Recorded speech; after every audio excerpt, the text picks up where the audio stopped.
हाम्रो बस्छ गर्नु दिदी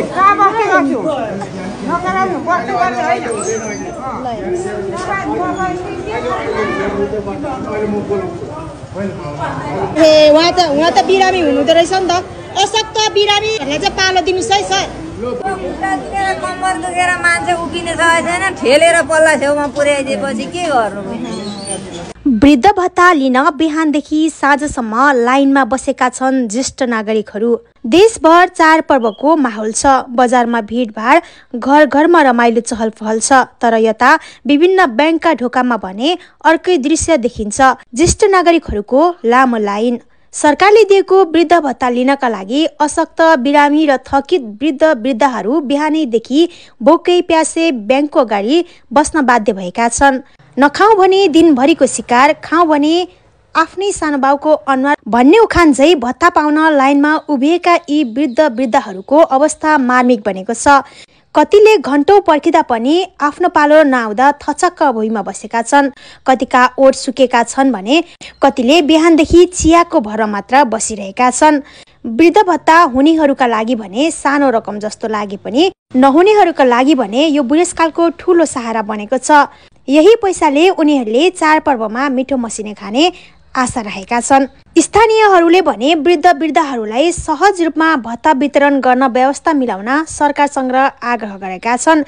चाडपर्वको समयमा असहज र पीडादायी लाइनमा बस्न बाध्य ज्येष्ठ नागरिकहरूको पीडा अब सरकारले देख्ने कि नदेख्ने। सम्झना राई, मोरङ। पालोमा बसिरहनु भएको, उभ्नु नसकेर यहाँ बस्नु भएको। यहाँ कट्याक भएर घुँडो बस्न नसकेर एकदम बिजोग छ। सेक्युरिटी गार्ड आउँछ, पुरै बुढाबुढीलाई ठेल्छ, उता जा पर जा ठेलेर उता पठाइदिन्छन्। बुढी आमाहरूले एउटा कमसेकम बस्ने चेयरहरू राखेर अलिकति म्यानेजमेन्ट गरिदिएको भए हुन्थ्यो। हेर न बसिरहेछु उहाँहरू। अब मेरो लाइन त्यहाँनिर आइपुगेको छ होइन, त्यो बहिनीको पछाडि हो मेरो। त्यहाँदेखि अब छिर्ने बेला भएछ,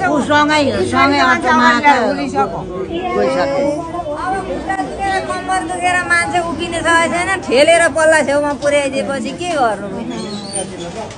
ल हेर्नुहोस् है, यहाँ सबै आमाहरू यहाँ भत्ताको लागि यसरी बिहानदेखि कुरिराख्नु भएको छ। ल सर, के यहाँ पालो सिस्टम छ कि के छ उहाँहरूको पालो सिस्टम छ कि के छ? हाम्रो पालो आइरहेको छ। बस्छ गर्नु दिदी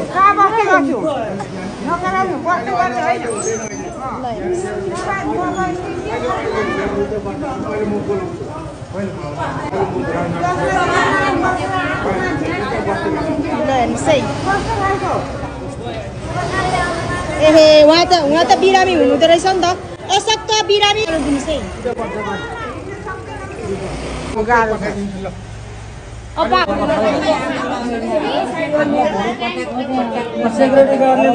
धेरै धन्यवाद दिन्छौँ नि। कति बुढाबुढी हामी त ल त्यो पनि गर्न सक्छौँ होइन, नसक्नेहरूलाई कति आसान छ, कत्रो भर पहिले 3 महिना बित्छ भन्ने हो नि र नभएमा कस्तो लाग्छ? पहिला नहुँदा कस्तो? नहुँदा पनि अब ठिकै थियो थिएन त, तर अहिले भइकन चाहिँ नभएको जस्तो चाहिँ होइन, भएको चाहिँ राम्रो छ। हामीहरूलाई सरकारले अब दिलाएको छ र पनि अहिले चलिराखेकै छ।